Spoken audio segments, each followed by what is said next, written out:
You are mid. At some point in your life, you will realize that you aren't some prodigy. You're not special. You're not fucking him. Unless you're gay, I guess. You're not trash, not failing, but everywhere you go, you see people that are better than you. There's an old saying that goes, no matter how good you are at something, there's always an Asian better than you. And unironically, this is straight facts. It doesn't have to be an Asian, obviously. It could be a Bayesian or a Cesian. But my point is that no matter how much you improve, you're still just keeping up, struggling to not get left behind by the ever-changing society we live in, your classmates, or even just your friends. That's the point nobody prepares you for. The realization that you aren't losing, but blending in, assimilating and consumed by society, and being stripped of what you thought made you special. And the worst part? You didn't do anything wrong. You just followed the rules, put in the work, put in the hours, stayed hungry, had that potential just to end up being average. And this brings me to the topic of today's video. Let me tell you a quick little life story, alright? And by quick, I mean this will probably take 5 minutes of the video, but bear with me for a second. Let me put you on game. I was for the longest time considered the smartest, a prodigy even. All throughout primary school and early high school, I didn't drop below 90 on any test. There weren't any debates for who was the smartest 7th grader, cause I was like prime Bobby Fischer compared to those around me. But then in year 9, I changed schools. I transferred to a selective school, which is basically just a high school where you have to pass a test to get into, meaning it was full of a bunch of other smart kids who were considered geniuses at their old school. And so I went in fully expecting it to be a challenge. Even 14-year-old me could deduce that I was in a higher ranked lobby now. And guess what? It wasn't even close to a challenge. I maintained an A+ average my entire— yeah, no, that obviously wasn't what happened. The first fucking math test I did at this new school, I got 20%. Mind you, at the time, maths was my strong suit. Did I get worse at math? No. No one at my old schools would even get a single mark on that goddamn test. But I got the lowest in this new class. Now, sure, I was completely shell-shocked, but I thought, I just gotta ramp it up to gear 2 now if I want to reclaim my throne. And so, I grinded the entire year. Being a former gifted kid, I had to study for the first time in my life. Ugh. But eventually, my grades did go up. I was getting more and more A+, my ego was slowly recovering, and I learned that working hard is actually kind of important, even if I was gifted.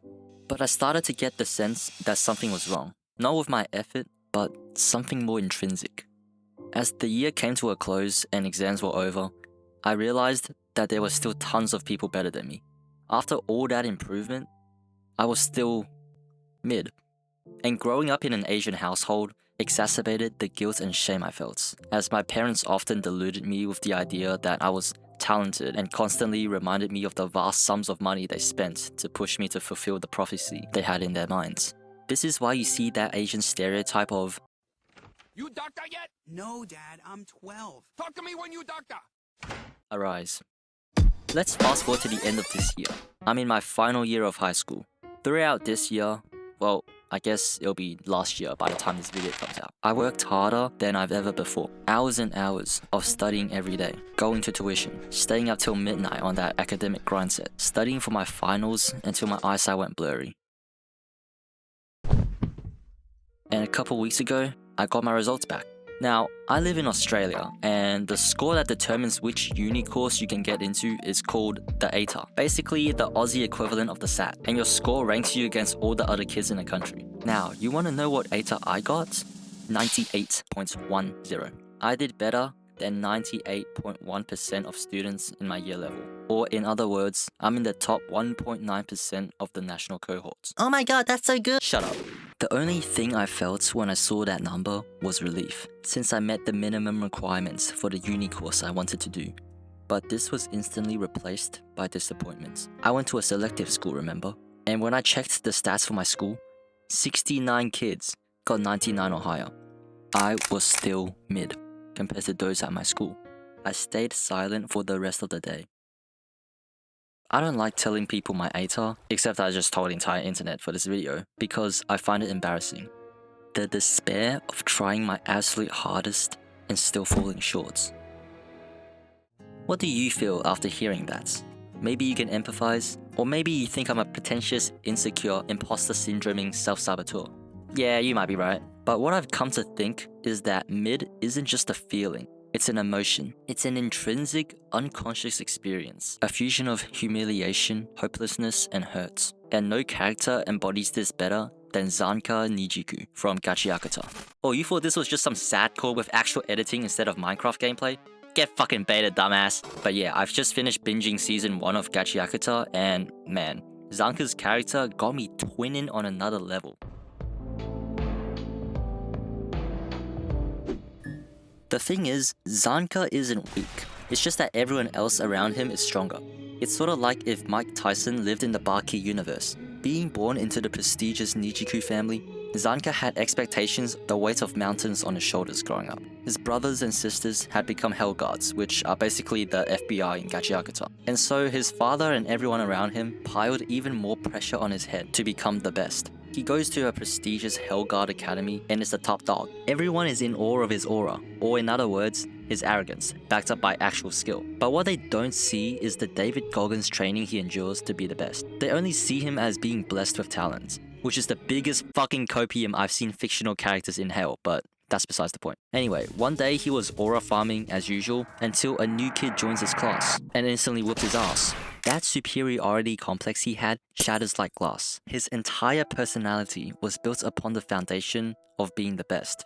And those around him bolstered this. So when the dagger hits his heart, he breaks down. This is the moment he realizes that he isn't that different from those he looks down on. The feelings of anger and jealousy, the obstinate belief that he just hadn't trained hard enough, all reflect a desperate attempt to cling onto his #1 rank. But after further humiliation in his weapon selection class, where he picked an unfinished slingshot over actual weapons in an attempt to be different, his self-esteem just completely vanishes. He hits rock bottom, finally accepting that he isn't special. He's just mediocre in the face of true talents. I'm just mediocre in the face of true talents. But 2 travelers happen upon his dismal dwelling in the pits and bestow upon some wisdom. And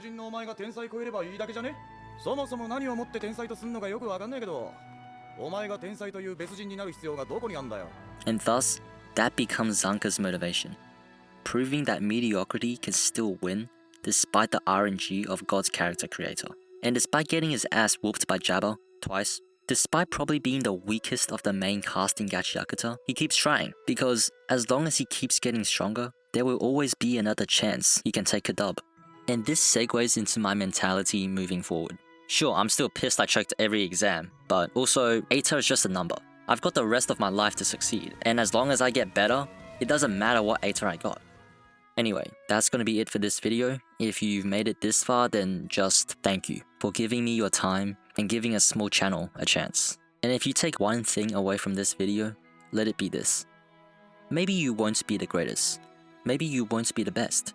And you feel that you're a worthless lump of meat compared to others. But as long as you keep standing back up and moving forward, you haven't failed. You're just guaranteeing your success down the line when you are not as mid as you once were. Thanks for watching.